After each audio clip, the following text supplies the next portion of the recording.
London dropped its dignity. Yeah. So has France and Germany. Yeah. All hands are dancing to a raggedy melody full of originality. Sing it, so. Hello everybody and welcome to yesterday's Chip Paper, a fortnightly-ish podcast where we look through the bizarre, the macabre and the downright strange from historic newspapers from the past few hundred years. I'm Jim. And I'm Violet, and we're both amateur researchers based on opposite sides of the Atlantic who enjoy looking at old newspapers, not just the stories that they tell, but what they show about society and what people were interested in over the last few centuries. So this week is Halloween week. And this tied in quite nicely with a story that appeared in the New York Post last month, which was a 29-year-old man called Louis Wolfenson who went missing for 20 years.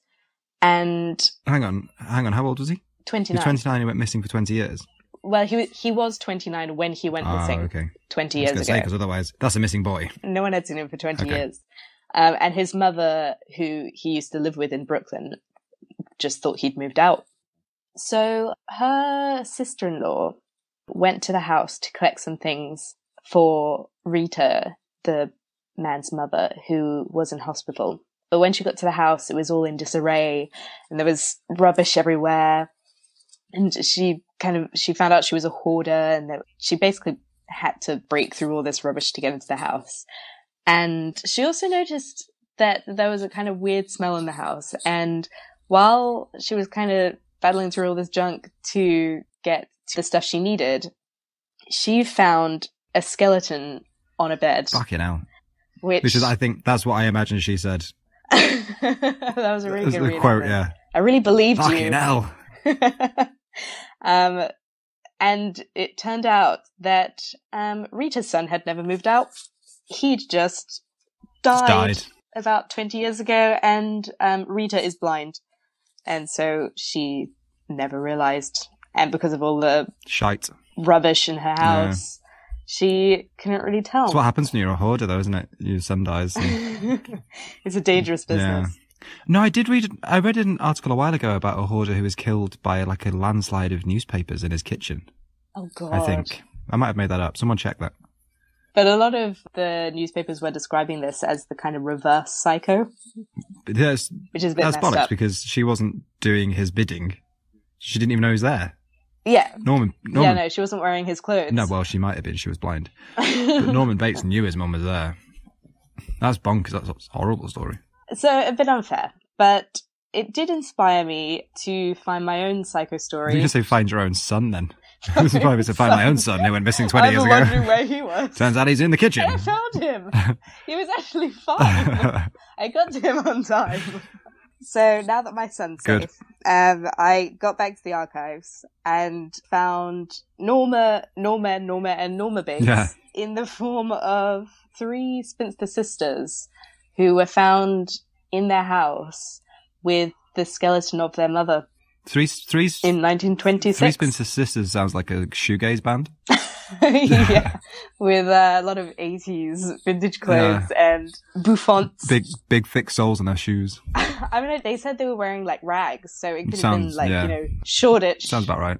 Probably paid 50 quid for that. Yeah. So the Lancashire Evening Post reported that an auctioneer in Nantwich in Cheshire was ordered by a county court to go and forcibly enter this house, which belonged to the Nixon family, who should have been the mother, who was called Emma, also my mother's name, and her 3 grown-up daughters, Margaret, Ada, and Violet. No, okay. I called it wrong. Which is also too many similarities. But Louis also the name of the man who went missing. No recently. Way. Spelled differently, but still cursed. Still counts. So, you know what not to call your daughter or son. So this auctioneer called Louis. Harry Hughes. Yeah, sorry. This auctioneer called Harry Hughes got a labourer to help him break down the door because, he couldn't. Fetch a poor man. Fetch me a poor man with his big hands. So he arrived. The doors were barred. He couldn't get in. He couldn't get an answer. Gets a labourer to come help him. So they break down this door. They end up in this kitchen. And the first thing they see is the feet of a corpse protruding from a short couch upon which it lay, covered with a sheet. Jesus. Also, my apartment only has one couch. So if I was to use it for corpse storage, where am I going to sit? Fucking corpses. So then the three sisters ran into the kitchen and they were all hysterical, and one of them said, we are in the hands of God. And there, she said, pointing to the heap in the corner, is Mother. No. So then Mr. Hughes lifted the coverlet and the skeleton was revealed, wrapped in brown paper and rags. And it's actually interesting because the Nottingham Evening Post, when reporting on the same story, called that scantily clad. Whee! That corpse was asking for it. Oh, whorish cadaver. It's a slow news day when you have to sexualize a skeleton. But then there was a really good description of the corpse by a doctor that was given at the trial, where he said, evidently Mrs. Nixon had died in the chair where she was found. The body was as hard as a board, and the skin was like parchment. The tissues were dry and shrunken. No bone was broken, and the skin was broken only in one place. The conditions in the room would naturally produce mummification. The clothing was infested with thousands of dead maggots. He had asked Margaret, the eldest sister, how long her mother had been dead. She had replied, years. Don't bother me. She was never ill. Don't bother me. Took her. Fuck off. That doctor's report, actually, I found in an Australian newspaper, the Brisbane Daily Mail. The story was really widely publicised over that. In Australia? In Australia. And they were like, oh yeah, this murder that happened in London. And, I mean, it wasn't a murder at all in London, but, I mean, they were enthusiastic. They're Australian as well, so... Yeah, so they were like, they just can't get their head around the idea that somebody wasn't killed by a spider. So the labourer ran out and looked for help, and he found this policeman who was working outside. Well, meanwhile, the auctioneers left in the house with these three freaky sisters. Don't leave me here with them. Don't leave me here with them, sir. That labourer was too helpful. So then one of the sisters said to him, I and my sisters have lived in the kitchen with my mother, and we have not been to bed for 5 years. And the youngest daughter ran into the garden and started crying and cursing and acting hysterical. And this drew the attention of the neighbours. And they also saw like the policemen arriving and the inspectors and things like that. So they just kind of like gathered in a vigil outside. It was really sick. The Nottingham Evening Post said that until dark, the crowd lingered around the house in the hope of seeing the three women. And it wasn't until at about 7 o'clock, a closed car came, and the three sisters were guided to it by police officers. The youngest sister was screaming and continued as the car bore them away. Jesus Christ. It's dark. That's the siren in those days. So while the police were on the premises, it is reported that Margaret, the eldest sister, went into a shed in the garden and engaged in prayer for half an hour, and the other sister, Ada, cooked some meat and placed it on the Lord's table, which was set out with bread, eggs, fruit, nuts, tea, cakes and sweets, which the girls said were for Mother. I tell you what, if I was to TripAdvisor this fucking haunted house of horrors, that I would say that the buffet was excellent. There's nowhere to sit, but the buffet was excellent. Chair a bit bony. Yeah. Conversation left a little to be desired. Host kept screaming in my face. A further investigation of the premises revealed a mass of new goods stored in the upper rooms, which had not been occupied. So all of the beds and everything were just untouched for years. And yeah, and there was like a mass of all this new furniture and stuff that they just gathered on top of the house. So they literally weren't sleeping? Well, I mean, I'm sure they were sleeping. What the fuck am I talking about? Surely they'd be dead. What am I talking about? Of course they would be dead. Jesus Christ. They're not actually devils. Well, I mean, that could be further evidence. Wow. So the family were known in the area as being eccentric. Yeah, they you didn't reckon? mix with anyone. No one had been in the house for years. Occasionally the daughters would go shopping and the neighbours would ask how their mother was, and they'd be like, she's fine. Yeah, it's all good. Quiet these days, but she's all right. Their closest neighbour, who was a woman called Mrs. Mary Jane Peters, said that Margaret, who she called Maggie, was the oldest sister and probably about 45 or 50. Right.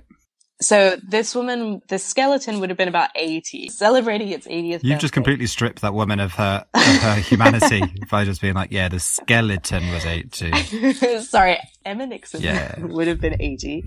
So her daughter Margaret was about 45, 50. Ada was 40, and then the youngest one, Louis, was 30. Your age. This is my age. The neighbour adds here, They all had red hair. I have red hair. And my dad... So you've got so much in common already. My dad is from down the road from Nantwich as well. Oh, there you go. Maybe he's the son they didn't know they had. It's a shame you weren't born in 1926. I feel like you would have got on well. I feel like this whole podcast thing would be quite mystifying to me. So, Mrs. Peters, the neighbour, said that the father had died pretty much when they moved in, which was 23 years before the event. And she said that the Nixon family were all right and friendly until about 9 years ago when they began to complain about her pigs. Then she recalled a time when Maggie, the oldest daughter, had spoken to her. She said, she poked a piece of wood at me through the railings. What? I feel like that's most old neighbours that you have, though. What? Like, with the walking stick. I used to have a neighbour who used to poke this pug dog in the face with her walking stick, because she was like, I just really hate pug dogs. Where the fuck have you lived? It reminds me of that. She was great. It sounds like a cartoon parody of a place. This person's neighbour is poking her with a fucking stick. So she poked a piece of wood at me through the railings and told me to go back into the house. Yeah, you fucking mind your own business. I have to get through. Sorry. I have to get through. It's got this image of this fucking woman screaming and just poking somebody with just a bit of wood. I'm just going to skip that bit. All right. So she did that. And then she told me to go back into the house and live peacefully with God, as I had only 2 years to live.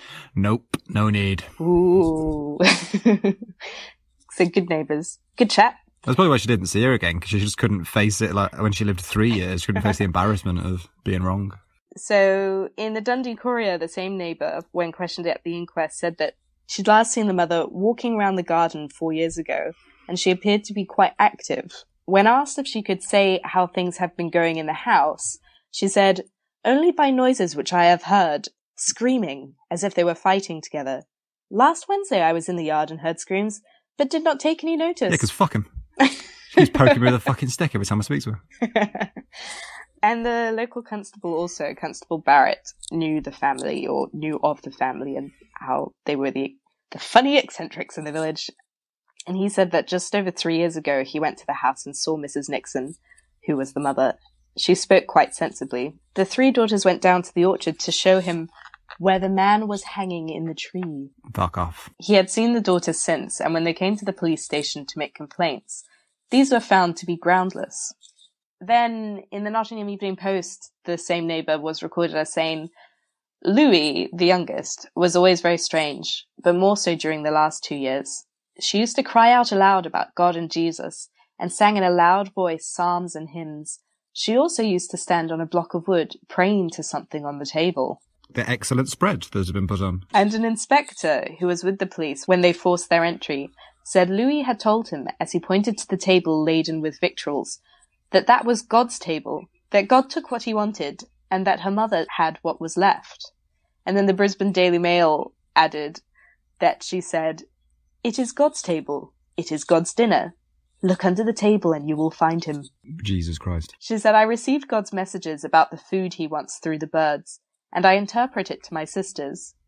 It was very strange, this person stated, that a robin was hovering near Louis all the time she was talking to him. So they invented Uber Eats 90 years before Uber did. It does sound a bit like that, doesn't it? I want my own food delivering robot. I think that's why their mum died, because they were waiting for the delivery. Another 90 years of this bullshit. Uber hadn't been invented yet. Fuck. They did get a lot of furniture delivered, though. Just on Argos by mistake. It's a rubbish courier, Robin. So the daughters were declared insane and put in an asylum. Obviously. And the coroner found that the body was that of Emma Nixon and recorded that there was not sufficient evidence to show the cause of death. And I just want to give one last shout out to the Australian newspapers, because there were a lot of good headlines for this story in all of the papers. But the best one came from the Brisbane Telegraph in 1926 with Life with Mother's Mummy. Yes! Take the rest of the day off. Just fucking doing laps, high-fiving people. And tidbit fact, the only other place that I could find this outside of the newspapers, which is slightly worrying considering how they're not often the most reliable source, was in The Little Book of Death. The Little Book of Death? The Little Book of Death, published by the History Press, where they had a little 100-word segment on them. I know that I like to digest my mortality in bite-sized pieces. Only way to do it. It feels like an appropriate medium. Well, that is fucking horrifying. I feel like that was a good Halloween tale. I think it was, because the summary of that is 3 insane spinsters living with the corpse of their mother in a house where they put food on the table and then don't eat it and let God eat it, which they ordered via a robin. I think we found the point where newspapers peaked. However, I believe I found maybe a lesser peak, but also a peak.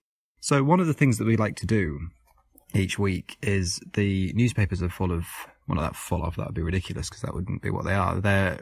They frequently feature poems and poetry and rousing songs and things. And because it's Halloween, I wanted to find a poem that was written about Halloween. The problem with that is that Robert Burns, the Scottish poet, wrote quite a good one, I suppose, about Halloween that is just endlessly quoted in Scottish newspapers. Fuck you, Robbie. I know, I'm sick of him. I'm sick of his constant impeding my lifestyle, the poet Robert Burns. So I eventually found one, and actually I think it took us a while, because this is from 1972, but I think we've surpassed Robert Burns. Like, I think this is... I'm going to read it to you, and we'll see. We'll see if we agree. So this is from the Park Forest South Star on the 5th of November, 1972. And I'm hoping that in the edit you can put some echo on this, because I think it deserves it. Oh, I'll give it a good go. The poem is called Halloween Night, and it goes... Halloween night, when everyone is full of fright, in the dark night, when you are going trick-or-treating, and someone comes up and says boo, when you are eating, and you go around peeping, when you are going trick-or-treating, when you are in bed to eat, someone comes out to give you treats and sweets, and when you turn around, he is all gone. That is from Joanne Campagnoni, 9 years old, Green... Oh, Joanne! Fucking, honestly, Greenbrier School, Chicago Heights. And that is... What date was this? 1972. We could find her. I don't think I'm going to find her. She was 9. I think she'll think I just made fun of her. I want to find her. But the thing is, it's all fine. Like, the whole poem is fine, because it's like, oh, everyone's full of fright in the dark night. The last stanza is, when you're in bed to eat, someone comes and gives you treats and sweets. That does not happen. That's not how trick-or-treating works. And then she says, and this is the only one that doesn't rhyme as well, and when you turn around, he is all gone. So someone's coming in... He is all gone? Yeah, someone's coming into the room to give her treats in bed, and then you turn around and he's gone. Ooh. Do you think maybe it's the Robin? Fucking hell, Joanne, that's dark. Fucking dark. Could be the Robin. This is the Uber Robin. I think we should find her to make sure she's okay, actually. Check the Robin hasn't killed her. Yeah, Jesus. Maybe it was the Robin who killed the mum. Holy shit, dude. We just blew this case wide open. You're never going to look at Robins the same way. No, though. I'm not, the murderous bastards. So yeah, that's Joanne Campagnoni. Wait, how old was she? She was 9 in 1972, so she was born in 19... She's the same age as my mum. And she's written a poem that has surpassed Robert Burns. What has your mum ever done? She has not written that. Although... my mum is quite a prolific letter writer. Really? Yeah, she writes really good letters. Have you explained email to this woman? No, she sends me both. I pretty much get a prolific email every day. Oh. And then, like, a prolific letter. That's quite sweet, actually. And tend to reply to neither, but appreciate them inside. It's lucky that she has other daughters. I'm a terrible daughter, I know. Yeah, she has spares. But it hasn't come to the point where she's had to start writing to editors yet. Yeah, or the point where she's a corpse on your sofa. I mean, hopefully it won't come to that point. Not yet. But you've helped me segue seamlessly into the section of the show that we call, or a section of the podcast, I've got lofty aims, called Now That's What I Call Racism. You're welcome. Where we delve into the letters to the editor of old newspapers, which were kind of, as we've mentioned before, the real creme de la creme of racism and xenophobia and petty-mindedness. And this week's is Halloween themed. So what I found, and what I found interesting, and what actually was a huge hole in my knowledge, was that until relatively recently, Halloween was just a massive deal in Scotland. Like, bigger than Christmas, I think. And it kind of wasn't celebrated only on one day, it moved around a bit. It was Samhain, it's Celtic festival, Samhain. Anyway, so the link between Scotland and Halloween was so well known that I found this complete thigh slapper in the Yorkshire Evening Post on the 1st of November in 1919. And it is a joke that is entitled Halloween. And the joke goes, "But what does happen on Halloween?" asked a very English girl of a masculine friend from Glasgow. "Huh, no good Scot can tell you. After 10:30, he responded. Which I think's been... What, lads? Yeah. Scots lads all town. I think that all of Scotland will appreciate me doing the accent as well. But that... It is weird because you were referencing the Nottingham newspapers earlier, and this letter this week... Is it racist? No, it highlights the differences between countries, which some might say is kind of racist. But it's not like... This isn't like, now that's what I call racism racist. This is just...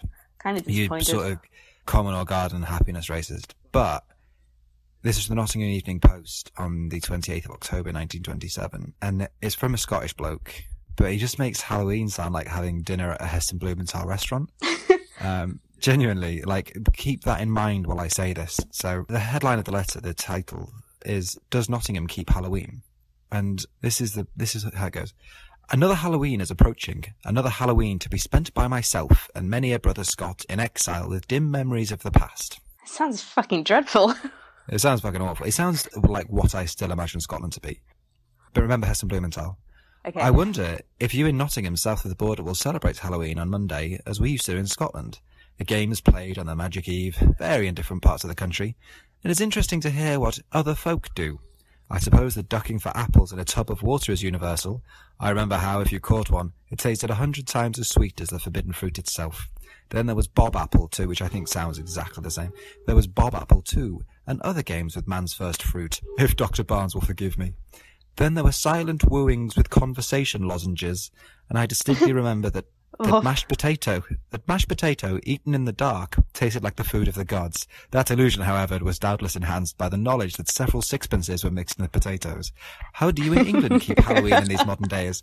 Neil Kenyon, 6 Park Avenue, London. So, what's he had in that meal? Potatoes. So yes, I'll have the coin-filled mashed potato in the dark and the conversation lozenge, please.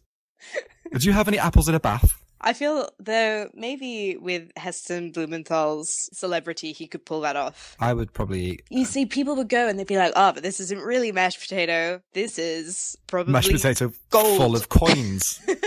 Well, it is gold, isn't it? Yes. And they'll have paid like hundreds of pounds for that experience, so they'll just be like, oh, it's so good. I've never tasted anything so good in my life. And this Neil Kenyon will just be stamping his feet outside. I'm on my own again. So that is our letter this week, and that, I think, is our show. It is. Unless you have anything else? No, how are you celebrating Halloween? Under a duvet on my own in an apartment with some mashed potato and coins. So thank you, everyone, for listening. The theme music that we use is International Rag by Al Jolson and... Sophie Taylor. Al Jolson and Violet. All of the archives that we use for our research will be in the notes of the show, and we'll be back in around about a couple of weeks. Thank you very much. Dukes and lords and Russian czars, men who own their motor cars, throw up their shoulders to that raggedy melody full of originality. Italian opera singers have learned to snap their fingers. Give it on, baby. The world goes round to the sound of the international. The international ride.